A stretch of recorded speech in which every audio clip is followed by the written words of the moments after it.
내가 전심으로 주께 감사하며 신들 앞에서 주께 찬송하리이다. 아멘.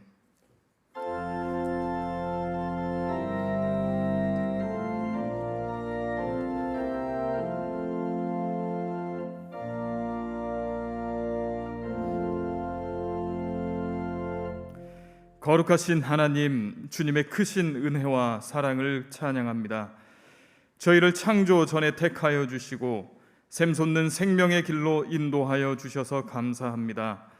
하나님의 백성으로 삼으신 주님의 뜻을 늘 깨달아 알게 하시고 좌로나 우로나 치우치지 않는 선하고 복된 길을 가게 하여 주옵소서. 주님의 능력이 저희에게 머물게 하여 주셔서 진실된 섬김으로, 진실된 사랑으로 살아가게 하옵소서. 이제 우리의 몸과 마음을 모아 주님께로 나아갑니다. 오직 주님께 영광을 돌리는 삶의 예배자가 되게 하옵소서. 예수님의 이름으로 기원하옵나이다.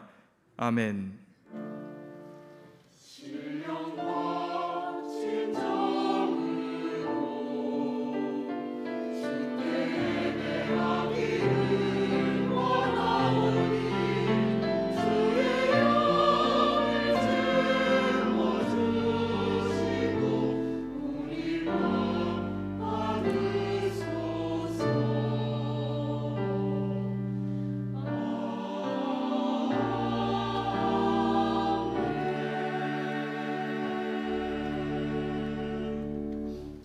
다 함께 일어나서 나는 예배자입니다. 찬양하겠습니다.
사도신경으로 신앙 고백하겠습니다. 나는 전능하신 아버지 하나님 천지의 창조주를 믿습니다. 나는 그의 유일하신 아들 우리 주 예수 그리스도를 믿습니다. 그는 성령으로 잉태되어 동정녀 마리아에게서 나시고 본디오 빌라도에게 고난을 받아 십자가에 못 박혀 죽으시고 장사된 지 사흘 만에 죽은 자 가운데서 다시 살아나셨으며 하늘에 오르시어 전능하신 아버지 하나님 우편에 앉아 계시다가 거기로부터 살아있는 자와 죽은 자를 심판하러 오십니다. 나는 성령을 믿으며 거룩한 공교회와 성도의 교제와 죄를 용서받는 것과 몸의 부활과 영생을 믿습니다. 아멘. 성시교독은 교독문 49번입니다. 하나님이여 내 마음을 정하였사오니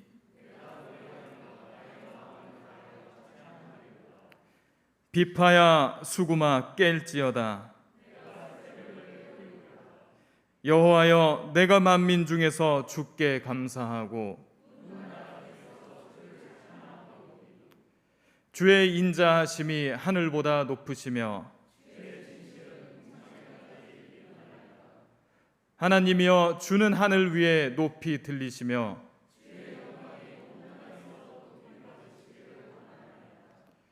주께서 사랑하시는 자들을 건지시기 위하여 우리에게 응답하사 오른손으로 구원하소서. 아멘. 찬송가 250장 함께 찬양하겠습니다.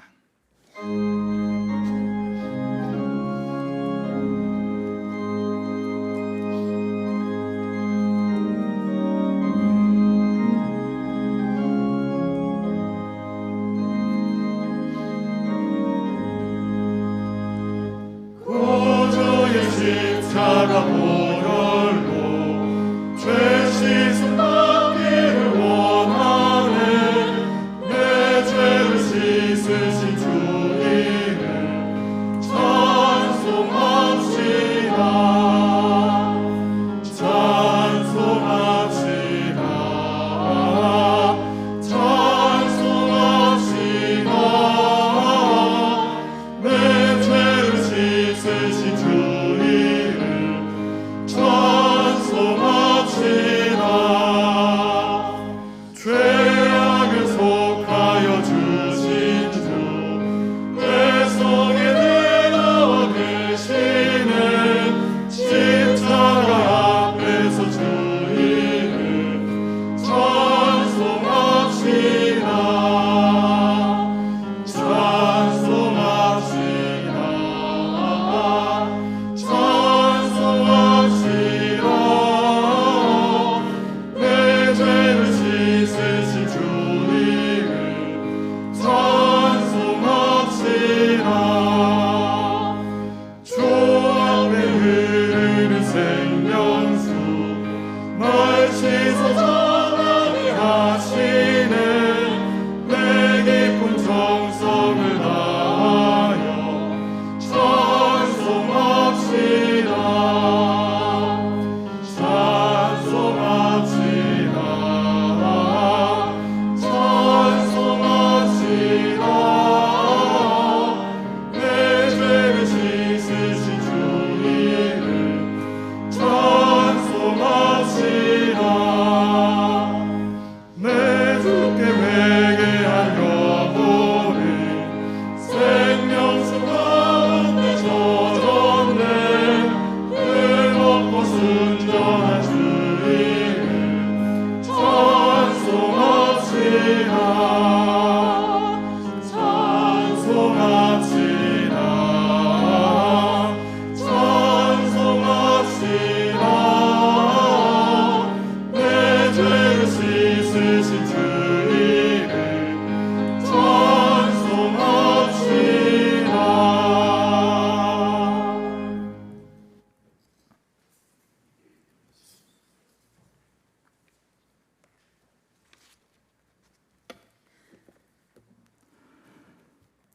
하나님 감사합니다. 여러 모양으로 부족한 우리를 하나님의 자녀 삼아주시고 오늘도 주님 성전에서 예배 드리도록 은혜 주시니 감사합니다. 한 주간 우리 생활을 돌이켜볼 때 믿지 않는 자와 똑같이 교만과 탐욕 가운데 살아왔음을 고백하오니 이 모든 죄를 용서하여 주옵소서. 우상 숭배가 만연하고 사랑이 식어가는 세상을 향해 일어나 빛을 발하도록 지혜 주옵소서. 추수의 계절을 맞이하여 우리 교회는 창립 91주년 행사와 함께 새생명 축제를 준비하고 있습니다.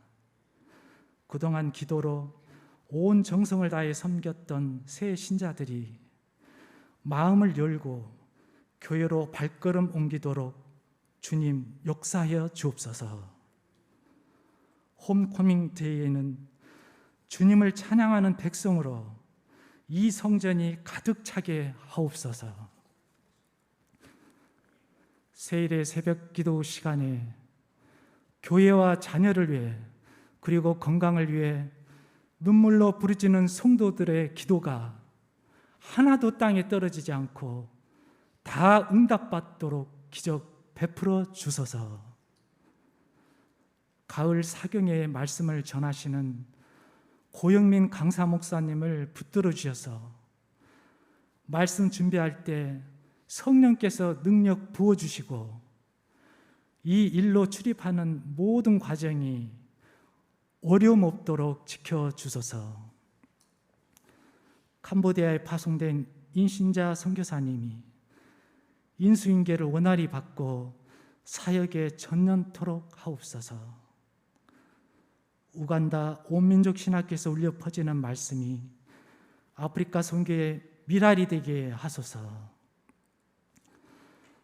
남과 북이 통일이 되어 평화롭게 살게 하시고 북한 동포들과 함께 하나님께 찬양드리는 모습을 살아 생전에 우리 두 눈이 보게 하소서.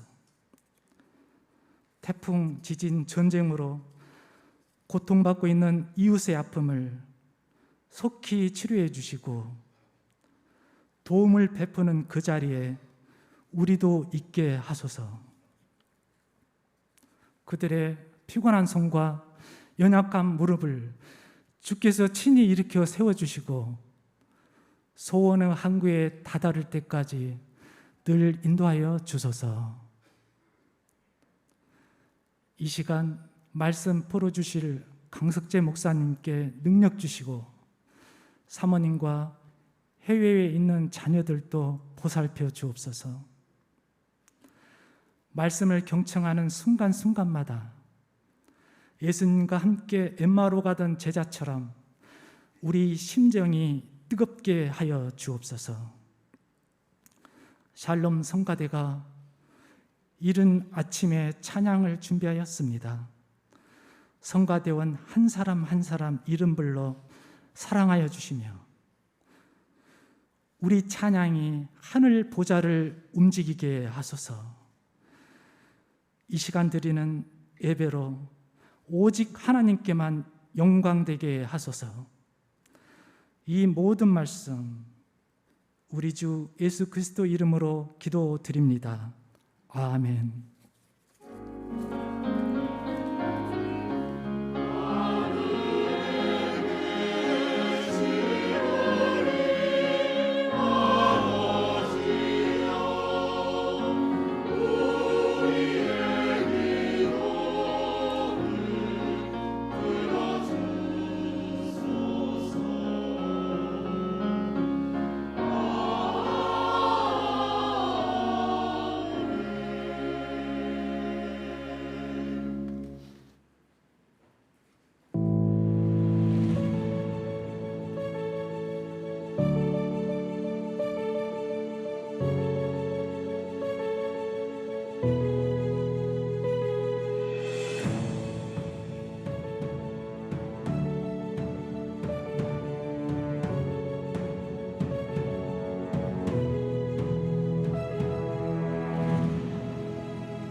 샬롬.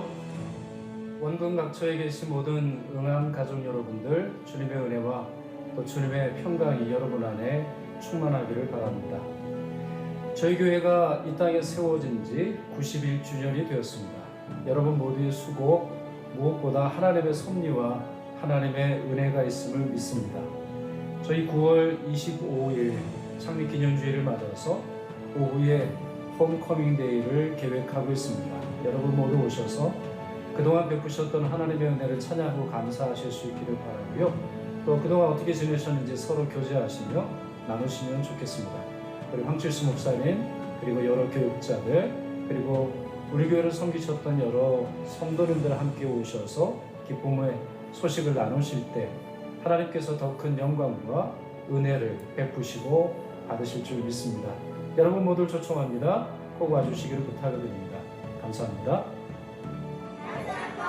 우리 한번 다시 한번 우리 한번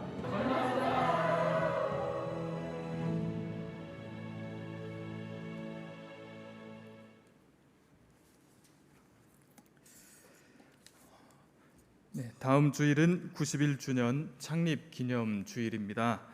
교회의 생일을 맞는 날 특별히 새생명 축제와 홈커밍 데이로 보내니 함께 참여하여 감사로 드리는 예배가 되기를 바랍니다. 세일의 새벽 기도회를 진행하고 있습니다.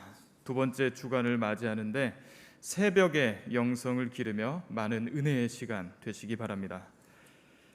교회여 다시 복음으로 돌아가자라는 주제로 가을 사경회를 갖습니다. 9월 28일부터 30일까지 3일간 모임이 있으니 기도로 참여해 주십시오.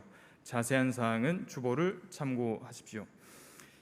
교회 역사 사료를 수집합니다. 사진, 영상 등 교회와 관련된 자료를 가지고 계신 분들의 많은 참여 바랍니다. 자세한 사항은 이일상 집사님께 문의하시면 되겠습니다. 이상 교회 소식을 마치겠습니다. 오늘 우리에게 주시는 하나님의 말씀은 사도행전 11장 19절에서 26절까지의 말씀입니다. 신약성경 207면입니다. 하나님의 말씀을 봉독합니다.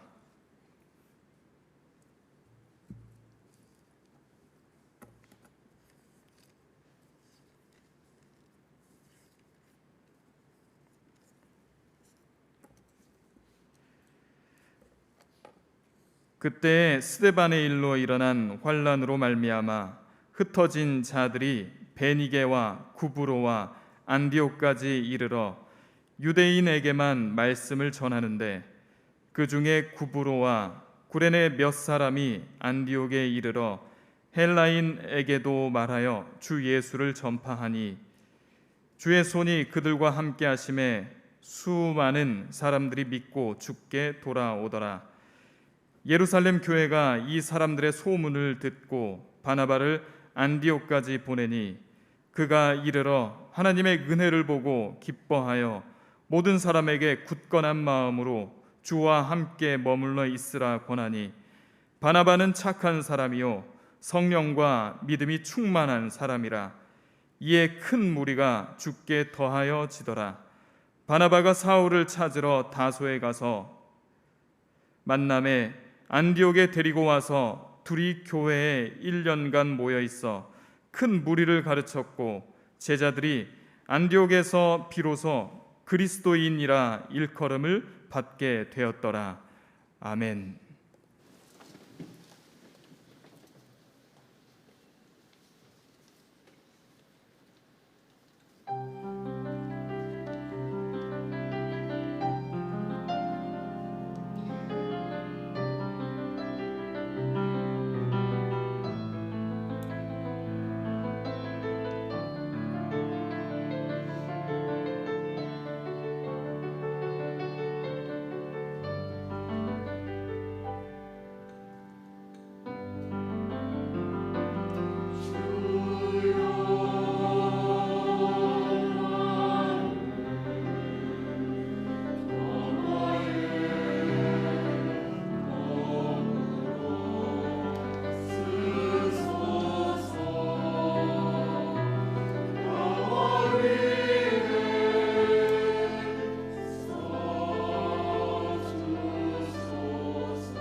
귀한 찬양 감사합니다. 우리 찬양 가사처럼 평화의 도구로 쓰임 받으시는 여러분들 되시기를 바랍니다.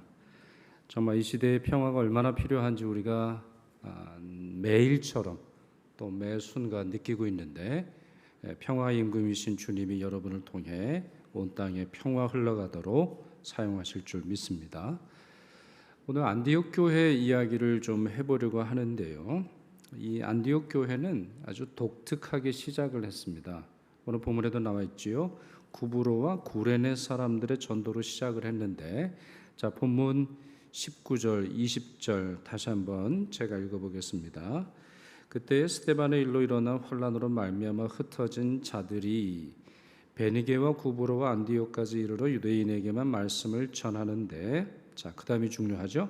그 중에 구브로와 구레네 몇 사람이 안디옥에 이르러 헬라인에게도 말하여 주 예수를 전파하니 그랬어요. 이 안디옥이라고 하는 것은 굉장히 큰 도시입니다. 그 고대 세계에 있어서 아주 큰 도시고, 로마 시대에 있어서는 이제 로마, 그리고 이제 이집트에 있는 알렉산드리아, 그리고 세 번째 시리아에 있는 안디옥, 이게 이제 그 인구가 많은 도시의 순서이죠. 자, 그곳에 있었던 전도의 이야기를 오늘 들려주고 있는데, 구브로와 구레네 몇 사람은 그 전에 찾아볼 수 없는 행동을 했더라는 거예요. 자, 여러분 지도 한번 보시겠어요? 대개 이제 지명이 나오면은 그 지명이 어딘지 여러분들이 좀 이해하셔야 되는데, 밑에서부터 설명을 좀 드릴게요. 밑에 이제 예루살렘이 있어요. 자, 예루살렘 지도는 여러분들이 자주 이제 보셨을 거고, 위쪽으로 올라가면 이제 다메섹이라고 있죠. 다메섹에서 무슨 일이 있었죠, 여러분? 다메섹?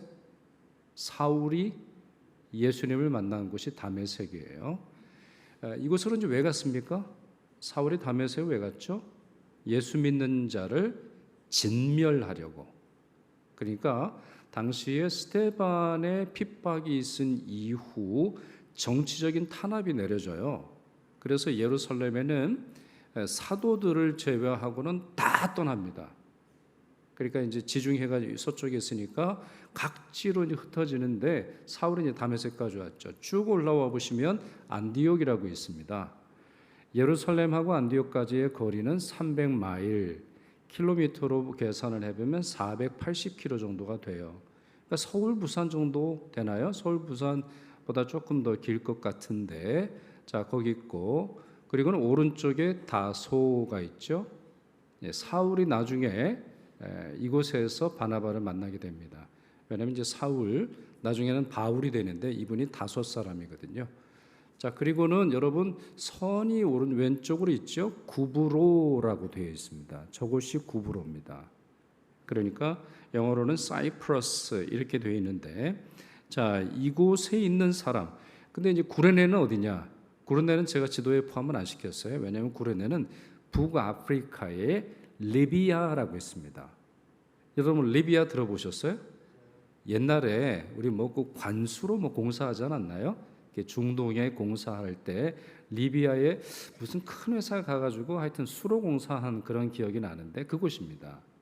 그러니까 여러분 느낌이 어떤 느낌이 드셔야 되냐면, 이곳에 있던 유대인 아니면 흑인일 수도 있을 것 같아요. 북아프리카 사람이니까. 그리고 구브로는 이 섬이잖아요. 그러니까 뭐 백인이라거나 아시안은 확실히 아닐 거고, 흑인에 가깝거나 흑인일 수도 있는 사람들이 어디에서 헬라인에게 전도를 했다고요? 안디옥에서 헬라 사람들, 그러니까 유대인이 아닌 다른 인종의 사람들에게 복음을 전하더라, 이렇게 설명을 하고 있는 것이죠. 자, 조금 전에 말씀드린 것처럼 이전에는 그러지 않았어요. 이전에는 예루살렘 교회가 전도를 열심히 하긴 했는데 누구에게만 했어요?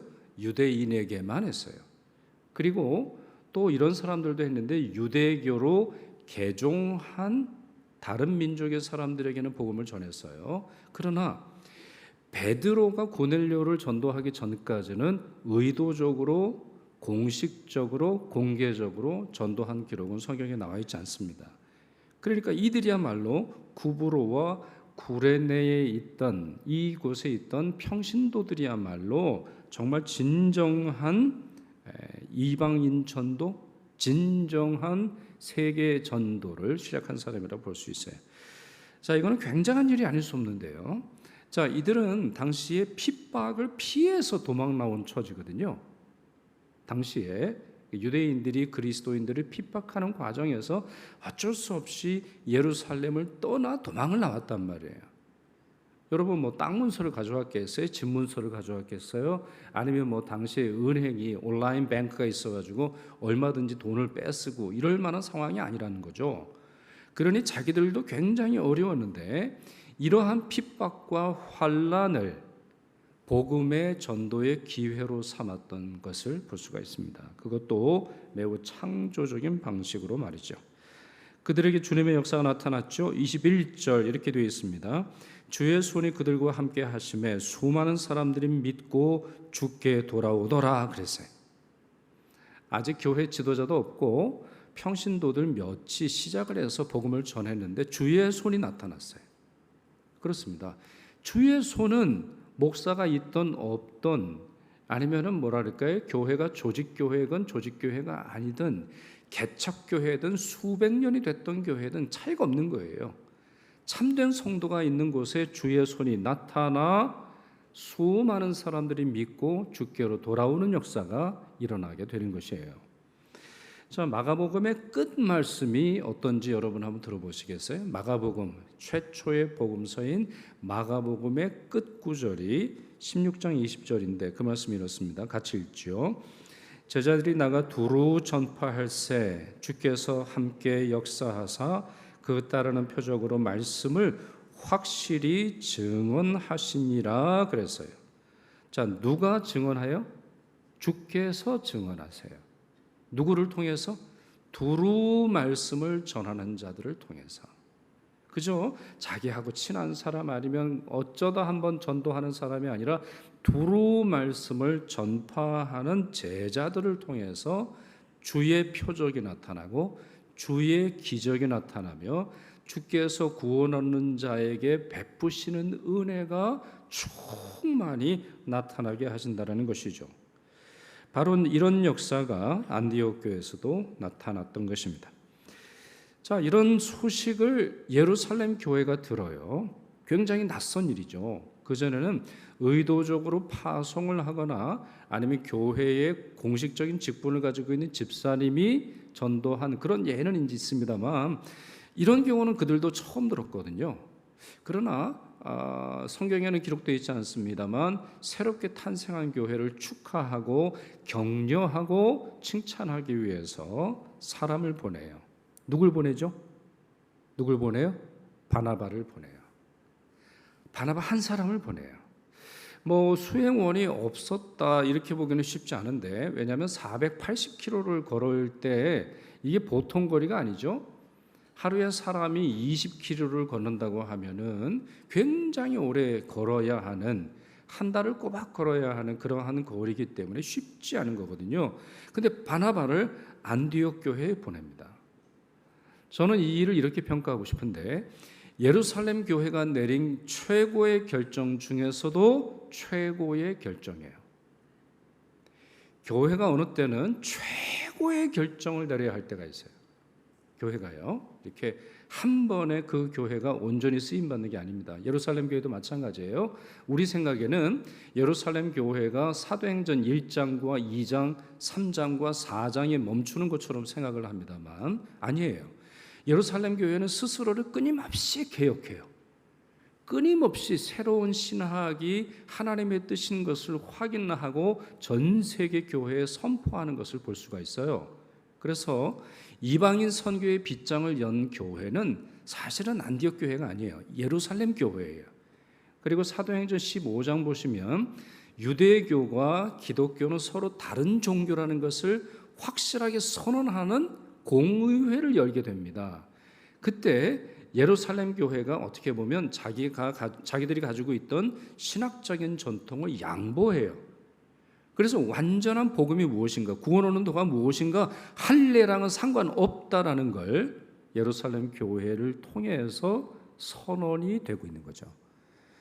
교회는 창립한 이후 그냥 발전하고 부흥하고 하나님의 뜻 가운데서 나가는 게 아니에요. 스스로 계속해서 하나님의 뜻 가운데서 하나님의 뜻을 물으며 자기가 살아가고 있는 시대에 어떠한 역할을 해야 하는지 묻고 최고의 결정을 내려야 돼요.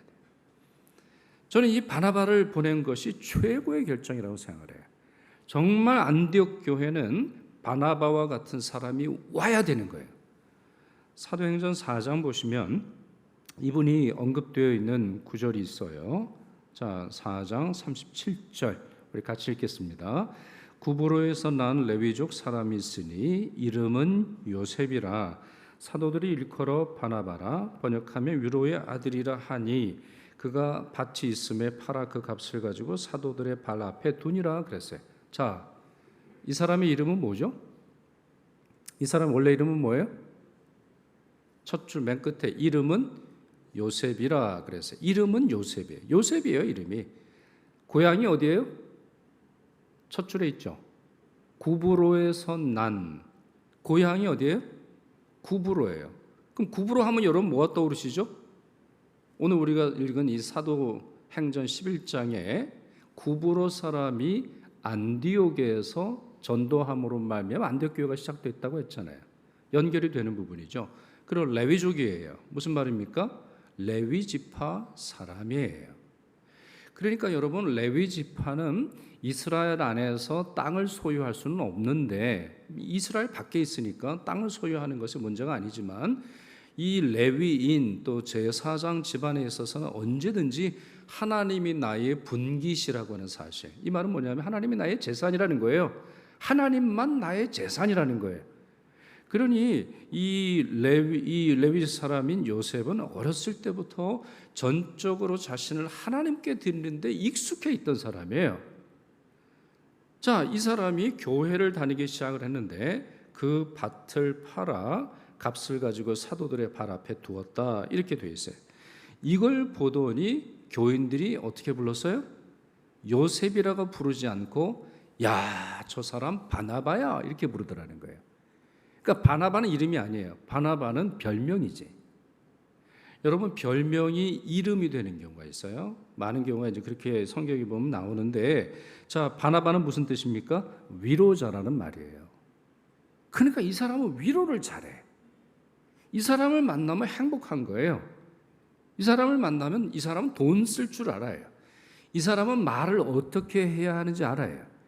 이 사람을 만나면 주변 사람들이 행복하고 기쁨이 있고 울던 사람도 하하하 웃을 수 있고 마음이 어두운 사람도 밝은 빛을 경험하는 그런 사람이라는 거예요. 그러니까 이미 이 사도행전 4장에 그가 등장하면서부터 수년이 지난 사도행전 11장까지 이 사람은 이렇게 사는 거예요. 그러니 새롭게 탄생한 교회를 위해서 이분보다 더 좋은 분은 없는 거예요. 그러니까 당시에 이제 사도들은 예루살렘을 지키고 있었기 때문에 정말 모든 교인들이 떠나가서 예루살렘을 지키는 것이 사도들의 사명이기 때문에 이분들이 나가기 어려운 그러한 상황도 있었던 것이죠. 돈 욕심이 없어요. 헌신적이에요. 순수한 마음으로 주님과 성도를 사랑해요. 이런 사람을 다른 교회에 보냈을 때 그 교회가 큰 유익을 얻는 거예요. 이런 사람을 선교사를 보낼 때 그 땅이 그 민족이 큰 은혜를 받는 거예요. 이런 사람이 뭐 이사를 가거나 이민을 가거나 아니면 일정 기간 다른 교회를 갔을 때 그 교회가 큰 은혜를 받게 되는 거예요. 그래 어떻게 보면 안디옥 교회가 복을 받았던 이유는 예루살렘 교회가 너무너무 잘해서 그런 거죠. 이런 교회가 우리가 돼야 됩니다. 우리 교회가 이렇게 성도들을 보내고 여러분들이 나아가는 곳들마다 위로가 넘치고 오늘 우리 찬양했던 것처럼 평화의 도구로 쓰임 받을 수 있기를 간절히 축원합니다. 자, 그런데요. 오늘 본문 24절에서는 바나바를 어떻게 소개하나요? 그 말씀도 보세요. 24절 같이 읽습니다. 바나바는 착한 사람이요 성령과 믿음이 충만한 사람이라 이에 큰 무리가 주께 더하여 지도라 그랬어요. 자, 이게 좀 웃긴 얘기입니다. 이 말씀은 여러분 웃어 주셔야 된다라고 하는 건데, 자, 어느 집회에서 강사가 청중들에게 퀴즈를 냈어요. 뭐라고 냈냐면 이제 이런 걸 뭐라 그러죠? 뭐 유머 아니면 뭐라고 하던데, 네, 여러분도 한번 생각을 해보세요. 이 세상에서 가장 차가운 바다는 뭐죠? 이 세상에서 가장 차가운 바다는 남구 북구 생각하시면 안 되는데 썰렁해 이렇대요. 이 세상에서 가장 차가운 바다는 썰렁해. 제가 지금 썰렁하게 만들고 있는데, 그러면 이 세상에서 가장 따뜻한 바다는 뭘까요? 답은 뭐죠? 맞아요. 사랑해 그런 거예요. 자, 근데 이 강사의 이야기를 어느 여자 집사님이 갑자기 꽂힌 거예요. 왜? 아니 평생 남편한테 사랑해를 못 들어봤거든요. 그래가지고 야 요걸 써먹어야 되겠다. 그래가지고 이제 집에서 실제로 이제 해본 거예요. 여보 이리 와봐. 내가 오늘 목사님 설교를 듣는데 재밌는 얘기를 하더라. 자, 그러면서 이제 질문을 하는 거예요. 여보, 내가 문제를 낼 테니 한번 맞춰보세요. 이 세상에서 가장 차가운 바다는 썰렁해래. 그러면 세상에서 가장 뜨거운 바다는 뭘까? 답은 뭐였죠? 아까 말씀드린 것처럼 사랑해 이래야 되는 거예요. 근데 이제 남편이 머뭇거리는 거예요. 뭐지? 잘 모르겠는데. 그랬더니 이제 아내가 막 귀엽게 막 이렇게 하면서 여보, 나를 보면 생각나는 거 없어? 나를 보면 뭐 떠오르는 단어 없어? 이랬더니 남편이 뭐라 그랬다는 거죠? 열받아 이렇게 얘기를 했다는 거예요. 웃어주셔서 감사합니다. 그렇습니다, 여러분. 여보, 나를 보면 생각나는 거 없어? 여러분, 이렇게 자신감 있게 말할 수 있는 것이 몇 개나 되세요? 여러분 남편한테 해보시거나 우리 집에 가서 한번 해보세요. 여보, 날 보면 생각나는 거 없어? 나를 보면 떠오르는 단어 없어? 나를 보면은 뭐 이렇게 떠오르는 이미지가 없어? 한번 확인해 보세요. 아니면 여러분 스스로 어떻게 생각하세요? 다른 교인이나 여러분 친구나 주변의 이웃들은 여러분을 어떻게 보실까요? 여러분이 등장하는 순간 저 사람 이렇게 떠오르는 그런 아주 짧은 그런 이미지들이 있을 거예요. 우리 성경에서도 보면 그렇죠. 데마, 세상을 사랑한 데마 이렇게 불러요. 또 유다, 돈을 탐낸 유다, 도둑질하던 유다. 모세, 하나님의 종 모세. 또 바울을 부를 때는 이방인의 사도, 베드로를 부를 때는 유대인의 사도 이렇게 말합니다. 여러분들도 마찬가지일 거예요. 사람들은 누군가가 여러분 아주 짧게 이야기를 하면서 그게 뭐 편견이든 그것이 선입견이든 그렇게 부를 거라는 거예요. 그러면 바나바는 어떤 사람이라는 거죠? 바나바는 어떤 사람이라는 거예요? 사람들이 바나바 하면 뭐가 떠오르는 거예요? 착한 사람이라 그랬어요. 성령과 믿음이 충만한 사람이 뒤에 나오는 걸 볼 수 있어요. 그러니까 이 사람은 성령에 충만하기도 하고 믿음에도 충만하기도 하고 자기 재산을 바친 사람이기도 하지만 그것보다 더 사람들이 떠오르는 이미지는 뭐라는 거예요? 바나바는 착한 사람이라는 거예요. 착한 사람. 여러분 이건 굉장한 거예요. 선하다라고 말하는데 양선은 우리 성령의 열매 중에 하나일 뿐만 아니라 예수 그리스도의 성품일 뿐만 아니라 하나님의 성품이에요. 하나님은 선하세요. 하나님에게는 거짓이 없어요. 하나님에게는 왜곡됨이 없어요. 그분은 온전한 사랑으로 선한 구원의 도를 우리에게 이루신다는 거죠. 바나바는 그런 사람이라는 거예요. 그러니 인격적인 성숙함이 있고 사람들과의 관계를 맺는 방법들을 충분히 알고 있었던 그런 사람이었는데요. 자, 이 바나바가 안디옥의 지도자가 된 이후 더 좋은 결과가 일어나요. 오늘 본문은 두 가지를 설명하는데, 첫째, 24절 하반전에 이렇게 되어 있죠.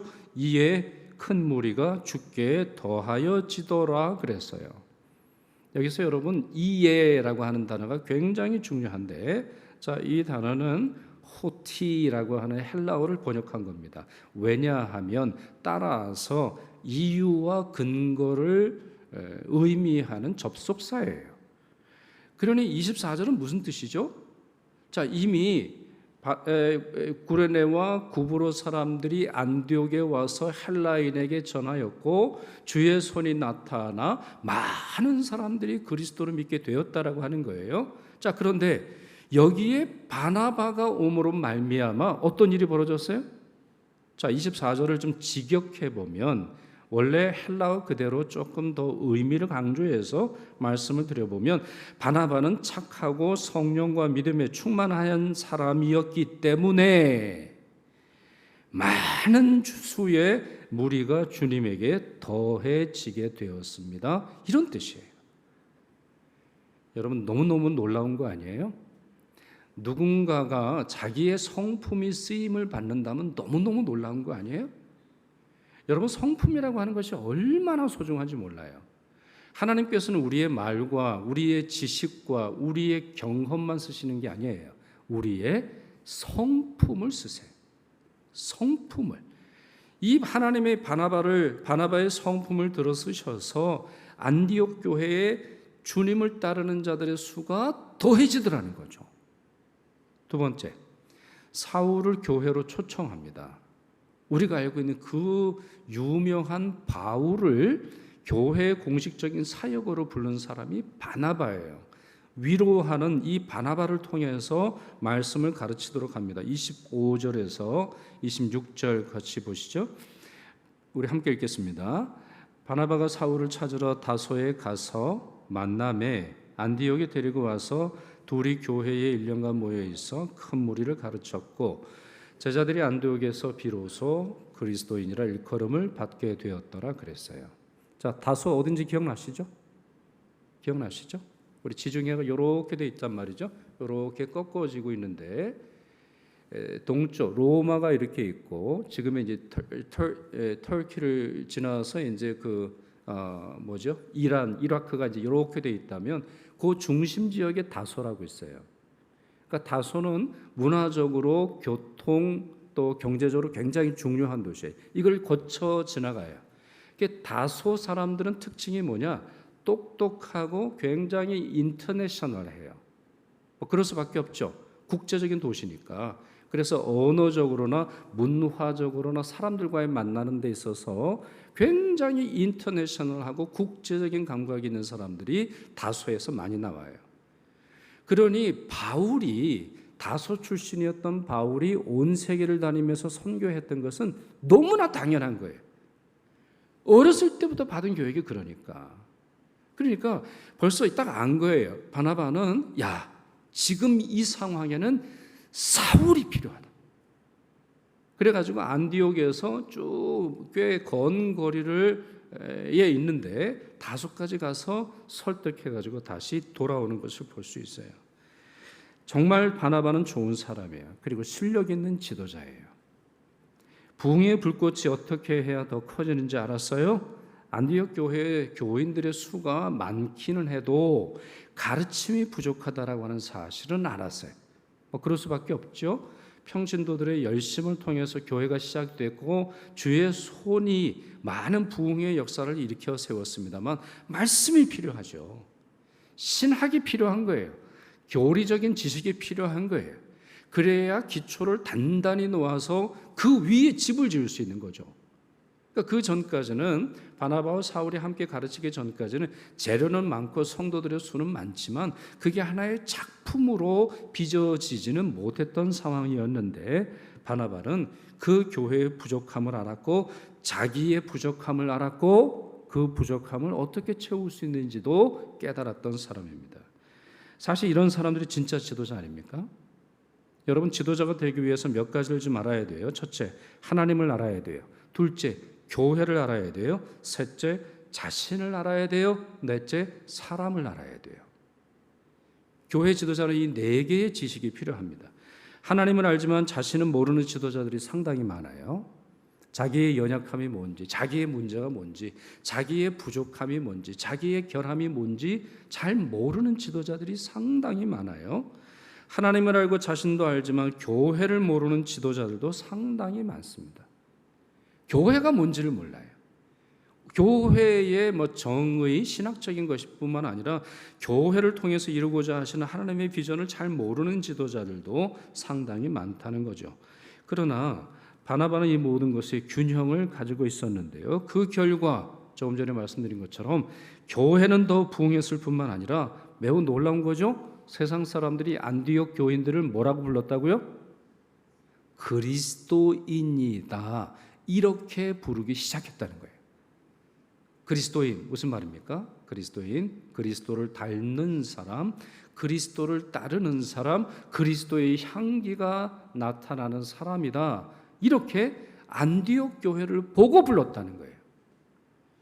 그러니 여러분, 교회라고 하는 것, 세상의 칭찬을 듣기 위해서 이 성품의 중요함이 얼마나 강조되어야 하는지 다시 이해할 수 있습니다. 자, 이제 말씀을 좀 정리할까요? 여러분, 안디옥 교회가 우리에게 시사하는 바는 굉장히 많아요.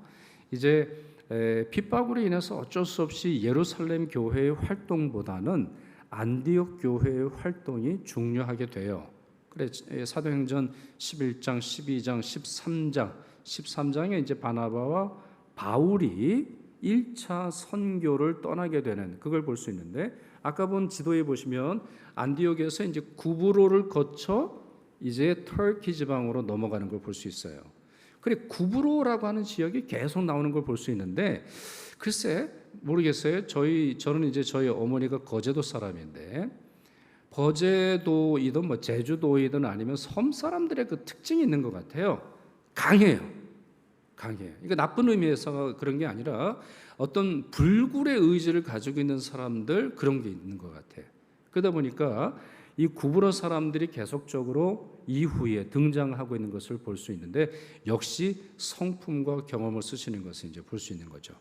자, 그렇게까지 다 살펴볼 수는 없고, 오늘 본문에서만 우리가 안디옥 교회를 통해서 우리가 무엇을 배워야 하나 좀 정리를 해보면, 첫째, 교회와 교인들의 최우선의 사명이 뭔지 이 안디옥 교회가 우리에게 잘 보여준다고 생각을 해요. 여러분, 교회 사역은 뭡니까? 교회 사역은 간단히 두 가지로 정리할 수 있어요. 예수를 모르는 사람을 예수 믿게 하는 거예요. 그리고 예수 믿은 사람을 또 다른 사람에게 복음을 전할 수 있도록 가르치고 훈련하고 내보내는 거예요. 이것이 예수님의 제자 훈련의 목표였는데요. 안디옥 교회는 핍박을 받음으로 오히려 더 전도했습니다. 무슨 말이죠? 이것을 교회의 본질적인 사역, 교회의 본질적인 사명으로 봤다는 것이죠. 둘째, 교회 부흥에 있어서 지도자의 역할, 그리고 강조해서 말씀드렸습니다만 특히 성품과 능력이 얼마나 중요한지를 우리에게 보여줍니다. 목사님들과 만나면 하는 이제 대화들이 있어요. 서로 이제 교회를 소개하고 교회를 좀 알고 싶은 그런 대화 중에 부목사가 몇 명인지, 시무 장로가 몇 명인지, 출석 교회 교인 수가 몇 명인지, 1년의 헌금이 얼마나 되는지 묻곤 합니다. 근데 정말 중요한 것은 여러분, 이런 숫자가 아니에요. 예루살렘 교회의 선택은 딱 한 사람이었어요. 한 사람 바나바를 보내니 교회가 세워지는 것 이상으로 전 세계의 선교를 담당하는 교회가 탄생했어요. 목사의 수가 많다라는 것이 우리에게 얼마나 중요한 일일까요? 장로의 수나 아니면 어떤 숫자가 우리에게 주는 의미가 무엇입니까? 그것이 우리에게 감사의 조건이 되고 그것이 교회의 역량이 되는 이유는 뭐예요? 그 모든 분들이 바나바와 같은 사람이 됐을 때 의미가 있는 것이지, 바나바와 같은 능력, 성령과 믿음이 충만하고 착하지도 않으면서도 숫자만 많은 교회가 어떻게 주님의 손에 이끌리는 교회가 될 수 있겠느냐는 말입니다. 정말 중요한 것은 바나바와 같은 그러한 지도자예요. 자신의 위치에서 겸손하게 주님을 섬기는 사람이 몇 명이나 되느냐, 그 교회에 바나바와 같은 사람 몇 명이나 되느냐, 이것이야말로 그 교회의 역량을 묻는 중요한 질문이 되는 거예요. 셋째, 착하게 사는 일에 정말 중요해요. 제가 못하는 것 중에 제일 부러운 것 중에 하나 이 착하게 사는 거예요. 여러분 이런 단어 들어보셨나요? 이런 단어 보셨어요? 슬라이드로 한번 보여주시겠어요? 착하게 살자. 이걸 누가 좋아하죠? 네, 어느 그 특정 업을 가지고 있는 사람들이 있어요. 별로 좋지 않은 일들 주로 하는 분들인데 그분들이 이 12개의 새기는 문신 중에 가장 그 좋아하는 문신 탑 3라는 거예요. 착하게 살자. 그러니까 그분들 입장에서는 너무 당연하죠. 착하게 살아야죠. 나쁜 짓 하다가 이제 회심하고 변화가 되어가지고 착하게 살자. 이걸 자기 팔뚝에 새기고 방에 이렇게 붙여놓는다는 거예요. 착하게 살자. 근데 여러분 정말 착하게 살아야 하는 사람들이 누구예요? 정말 이 세상에서 가장 착해야 하는 사람이 누굴까요? 네? 만나는 사람들마다 위로해주고 평화를 전해주고 사랑해 주어야 되는 사람들이 누구예요? 그리스도인 아니에요? 그리스도인들이야말로 정말 착하게 살아야 돼요. 그리스도인들에게 요구되는 첫 번째 성품이 바로 이 착함입니다. 저는 에베소서 이 말씀이 참 좋은데요. 에베소서 5장 8절 9절 같이 읽겠습니다. 너희가 전에는 어둠이더니 이제는 주 안에서 빛이라. 빛의 자녀들처럼 행하라. 빛의 열매는 모든 착함과 의로움과 진실함에 있느니라 그랬어요. 의로움과 진실함 앞에 뭐가 나오죠? 착함이 먼저 나와요. 착함이 의로움과 진실함보다 앞선다는 사실을 기억하십시오. 이제 말씀했습니다. 우리 교회 지도자들 그리고 모든 여러분들 이렇게 살아가고 이렇게 믿으시길 바랍니다. 창립 91주년 앞두고 이 사명을 다시 기억하고 순종하는 우리 모두가 될 수 있기를 축원합니다. 그리하여서 이 시대의 안디옥 교회가 되어서 민족 복음화와 세계 선교의 사명을 이루는데 귀하게 쓰임받는 우리가 되기를 소망합니다. 기도하겠습니다. 창조와 구원의 아버지 하나님, 오늘도 변함없는 말씀의 은혜를 베푸시니 감사드립니다. 감사와 찬양과 존귀를 올려드립니다. 저희가 들은 말씀을 따라 살도록 도와주시옵소서. 안디옥 교회 성도들이 보인 모범처럼 환난과 핍박 중에도 전도하게 하옵시고 바나바처럼 더 나아가 주님처럼 선하심과 착한 성품으로 교회와 주님 섬기게 하여 주옵소서. 우리를 부르사 세상의 빛과 소금 되게 하시는 주 예수 그리스도의 이름으로 기도하옵나이다. 아멘.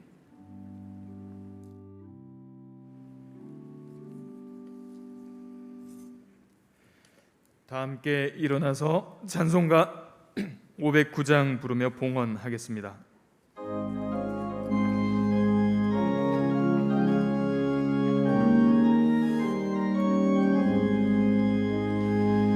기쁜 일이 있어 천국 종친에 나간 아들 돌아왔도다. 아버지가 친히 마중 나가서 잃은 자식 반겨 맞았다. 영광 주께 돌리세. 하늘 비파 소리 울리네. 바둑 소리 같은 찬양 소리를 천지 진동하게 부르세. 기쁜 일이 있어 천국 종친에 돌아온 자 받아주신다. 죄에 빠진 자를 건져주시니 성령으로 거듭났도다. 영광 주께 돌리세. 하늘 비파 소리 울리네. 파도 소리 같은 찬양 소리를 천지 진동하게 부르세. 잔치 베풀려고 천국 종친에 돌아온 자 참여하도다. 오늘 귀한 영혼 거듭났으니 기쁜 소식 전파하여라. 영광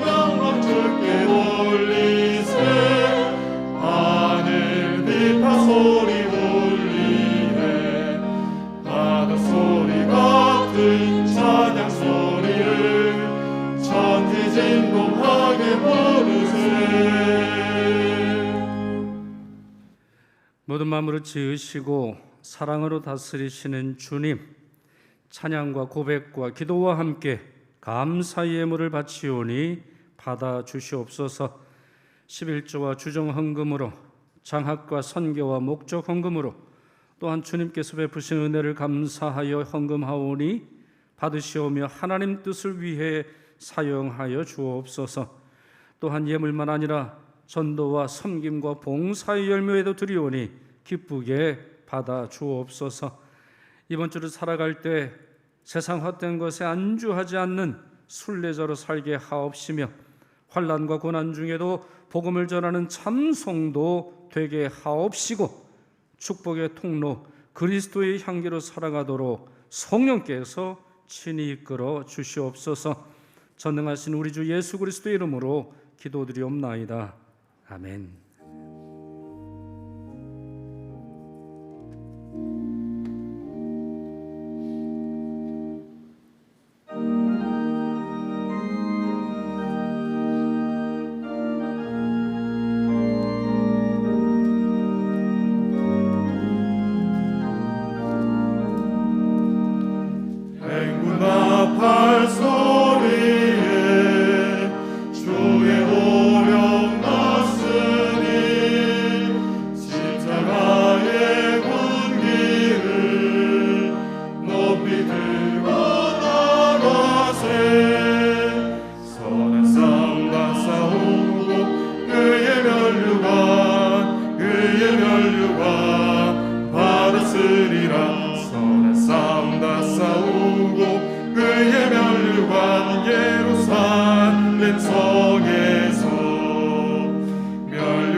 우리 주 예수 그리스도의 은혜와 아버지 하나님의 지극한 사랑과 성령의 교통하심이 우리 위에, 교회 위에, 참된 구원을 기다리는 열방 위에 이제로부터 영원히 함께 하옵기를 간절히 축원하옵나이다.